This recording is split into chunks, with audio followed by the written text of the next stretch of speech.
Hi, this is Congressman Tom Cole from the 4th District of Oklahoma, and this is another one of our congressional chats.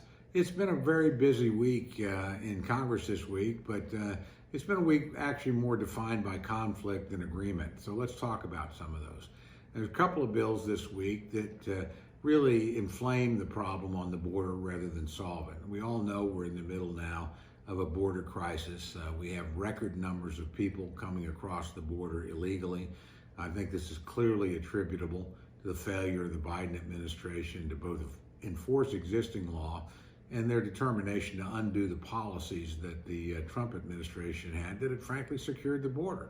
The Democratic Congress, rather than working to make that better and go back to the Trump era policies, is actually considering legislation that will make it worse. The first is a bill called the No Ban Act. It actually makes it harder for any president, not just President Biden, but for any president to limit immigration into the country.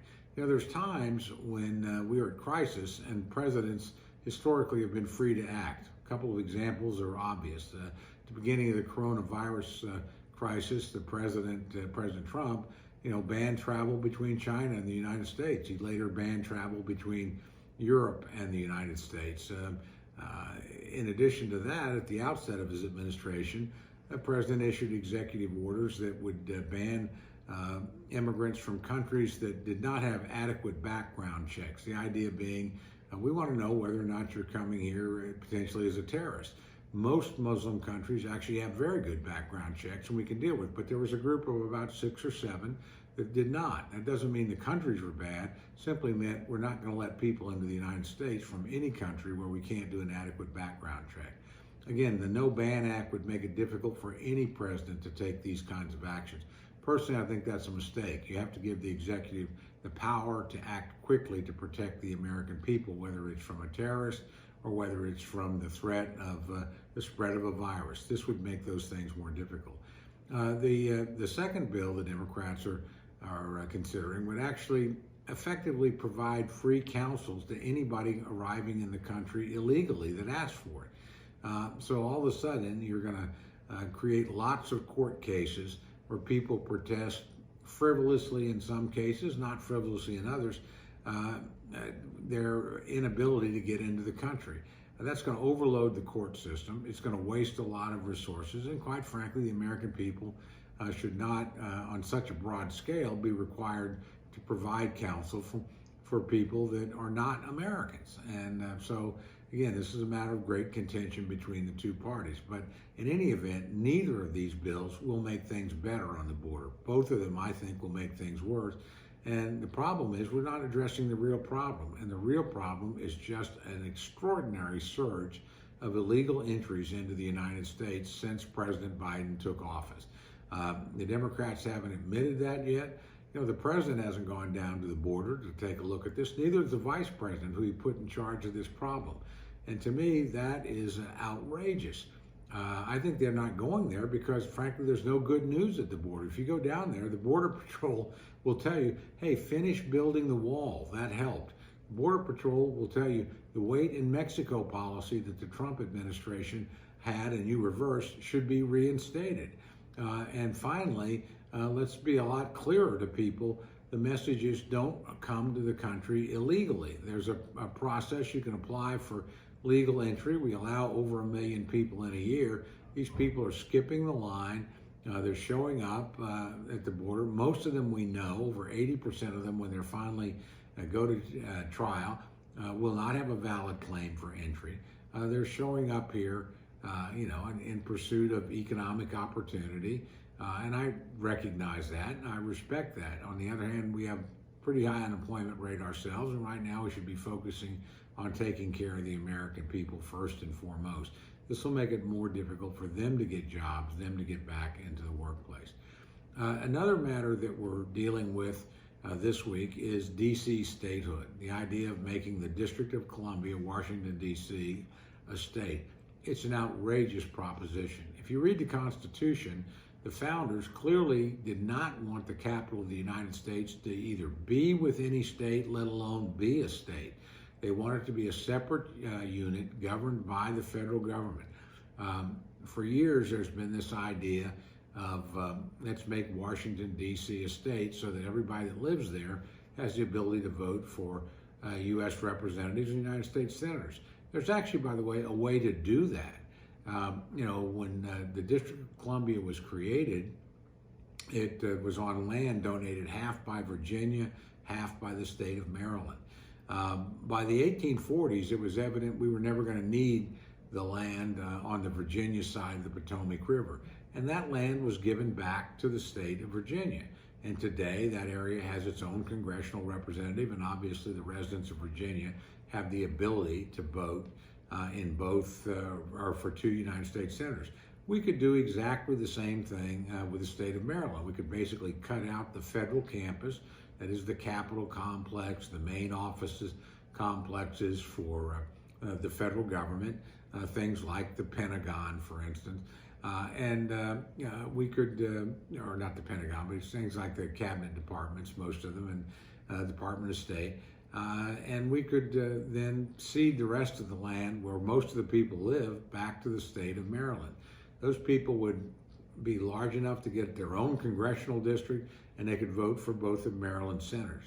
So if you want to break up D.C., that's the way to do it.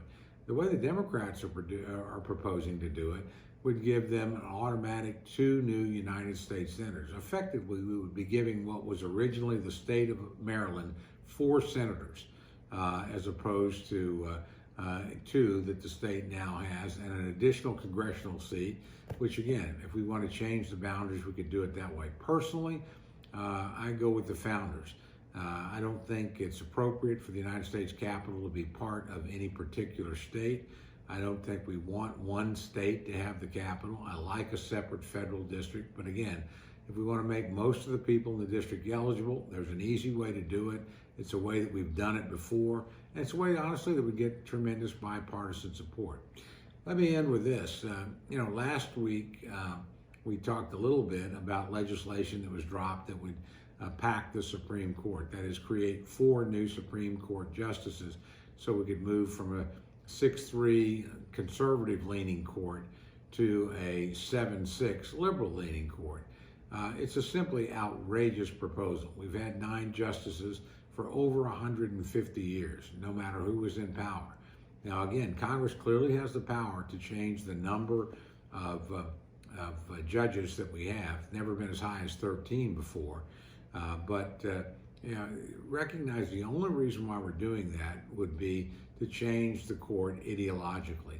If we do it now, then when the Republicans come back in power, maybe they'll change it to 15 and appoint 2 new judges so they're effectively in control. That undermines the court. That's not good for the court. It's interesting to me that the late Justice Ruth Bader Ginsburg made the point that she thought 9 was the right number, and she did that when she was in the minority on the court.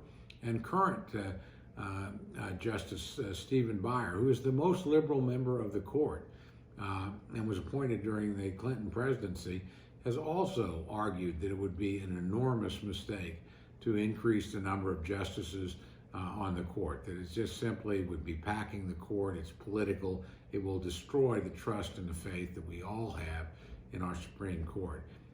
So that idea is still out there. And while Speaker Pelosi has said she won't bring it to the floor, she said that only until we get a decision by the President's Commission to consider Supreme Court reform. Remember, when you hear the word Supreme Court reform, it's just about Democratic/liberal control of the court. It's not a serious effort to actually, change the nature of the court. So this is going to continue to be a front and center issue. And I would suggest probably the only reason why Speaker Pelosi won't bring that bill to the floor is that she just simply doesn't have the votes right now to pass it. There are a number of Democrats who've voiced their concern over this measure. And remember, the last time there was an effort to pack the Supreme Court, it's actually when Franklin Roosevelt was president of the United States. Again, an overwhelmingly Democratic Congress and Democratic Senate rejected the idea, saying it was a mistake and it would destroy the Supreme Court. So hopefully we'll have plenty of Democrats on the other side that have the same point of view, although in this era of divided government, it's harder and harder for either side, quite frankly, to break from their partisan alignment and vote their conscience as opposed to vote their party. So that struggle we're going to continue to highlight, because I think it's really at the core of whether or not we stay a democratic society, a society that respects the rule of law and respects decisions made by the court, whether or not you agree with them or not. At the end of the day, I haven't agreed with every Supreme Court decision. I certainly didn't agree, for instance, with the Supreme Court decision that made Obamacare constitutional. But I respected that decision, never argued that we should pack the court to change that decision, and said, okay, the decision's been made. I agree with 4 justices. Unfortunately, 5 justices disagree with me, so the matter's settled. I think that's the way you should approach court decisions. You don't have to give up your point of view, but recognize when the Supreme Court has spoken, then the matter is settled law, and we should go from there, unless there's a constitutional amendment or a very rare issue where you might be able to get around the court. As a rule, we should always respect it unless we use the tools that the founders gave us to overturn the decision, and that's constitutional amendment, and that's an enormously difficult thing to do. So with that, again, busy week, confrontational week in Congress, but we also had some good hearings. The appropriations process is continuing. I had very good hearings in the Defense Appropriations Committee, and so the day-to-day work is going on, but we have big decisions in front of us. Infrastructure remains on the table, so to speak. I expect a Republican counter-proposal from the Senate next week or so to the president's proposal. I'm pretty confident reading the outlines of it that it's something that can get broad bipartisan support, unlike the president's current bill. And again, we're going to continue to have a very active legislative session. But this was not a week where the parties agreed. They didn't agree on immigration. They don't agree on D.C. Statehood, and we certainly don't agree on packing the Supreme Court. So we're going to continue to fight those fights, and we'll keep you posted on how they go.